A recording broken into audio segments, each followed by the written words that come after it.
तर नमस्कार मंडळी, मी आलेलो होतो गावाला आणि हे आपण एक फणीचं झाड लावलं होतं मी लहानपणी लावलेलं झाड आहे. आणि ह्याला हे बघा एवढे मलबेऱ्या सापडल्यात आपल्याला. इतके मलबेऱ्या लागलेत हे बघा, पाहू शकता असे लाल झालेले मलबेऱ्या ते ह्याला. आणि मित्रांनो, आपल्या इकडे एक छोटं झाड आहे, त्याला पण लागलेले ते मलबेऱ्या बनाच्या. आणि हे बघा मित्रांनो, या छोट्या झाडाला सगळं मलबेऱ्या लागलेले पण पिकले नाही जास्त.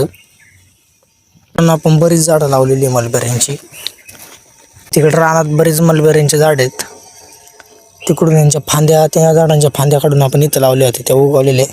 सांगा मित्रांनो, आपल्या याला भोपळा पण आलेला आहे का शहरात. मित्रांनो, हाच भोपळा आपल्याला 25-25 रुपयाला भेटतो, पण गावाकडे आपण फ्री खाऊ शकतो. आणि मित्रांनो, आपल्या लिंबूंच्या झाडात छानसं घरटं पण तयार केलेलं आहे चिमण्यांनी. मित्रांनो, हे झाड कशाचं आहे मला कमेंट करून सांगा. मित्रांनो, राहिलेली जी झाड आहे मी तुम्हाला पार्ट 2 मध्ये दाखवेल. तोपर्यंत आपल्याला लाईक, शेअर आणि सबस्क्राईब करून टाका.